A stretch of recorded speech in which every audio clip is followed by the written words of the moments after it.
I'm going to show you how I took my webcam quality from this to this with only a few changes.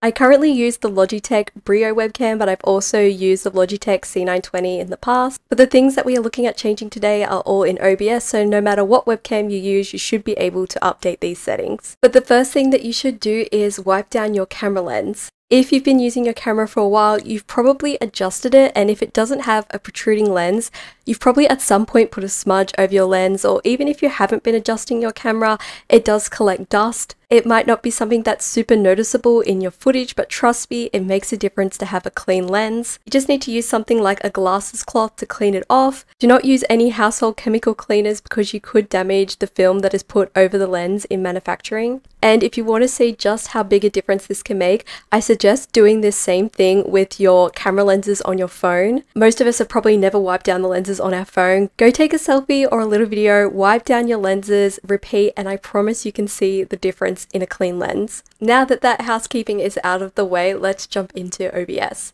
So this is my starting point. The first thing you want to do is make sure you have decent lighting. Whenever you are playing with new camera settings, make sure you have the best lighting possible, even if you plan to have a darker setting when you're streaming or recording. Start with the best light you can. I use the Logitech LitraGlow, which is like a small softbox that sits on top of your monitor. It's about $90, I believe, and I use just one of them and it works great for me. But you don't need any fancy lighting. You could use just like a desk lamp or your room lights like I use for a very long time. And the first thing we're going to check is your camera resolution and your canvas resolution. To check your camera resolution, just go to your camera and hit properties, and resolution will be listed here. I have the Logitech Brio, which can support up to 4K footage. If you have any type of webcam that can support over 1080p, bump it up to that one setting up, because later when we start playing around with footage sharpness, it is going to help to have that next resolution up. Not required, but it does help make your camera better. Okay, I've just put that on, but it makes your camera huge, so scale it back down to your canvas. Don't forget though that streaming services like Twitch may reduce the quality of your overall stream. So even though you set your stream to 1080p, you might not be getting that quality on the platform that you're streaming on. To check your base canvas, go to File, Settings, then to Video. And I currently have my base canvas extended horizontally so I can record this video, but this should say 1920 by 1080. And then also check that your output is the same. So now our resolutions are all set. The next thing that we're going to adjust is scale filtering, and it might be the thing you've never heard of and it can change everything. Right click on your video capture device and go up to scale filtering and select Lanczos.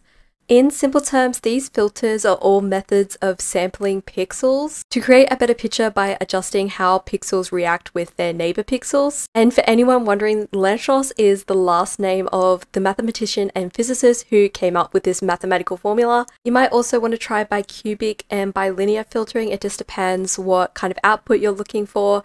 I found that Lanczos works best with Facecam, and that's why I use that filter. And then the final settings we're going to play around with are in properties and then configure video, and you'll have this little window pop up. And first you're just going to play with brightness. I also always recommend setting your white balance, and you'll have to do this every time that you open OBS because it resets to the auto. But this is really easy to do for me because I have white walls, so I can just visually match my white walls. If you don't have any white in your footage, you can just hold up a white piece of paper. That's like the most basic form of trying to white balance footage. And most importantly, you want to play with sharpness and see how far you can push the sharpness before it starts getting pixelated with your camera. Like this is way too far. This is too sharp.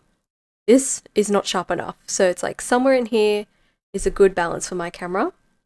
And this is why it's important to have good lighting, because better lighting means you can get sharper, crisper footage. So that's it. Those are my essential camera settings in OBS to get better quality footage out of your webcam. So I hope by watching this video you guys have picked up at least one tip to improve your camera quality. If you enjoyed this video and you found it helpful, please consider liking and subscribing. Thank you for checking out this tutorial, and hopefully I'll catch you in the next one.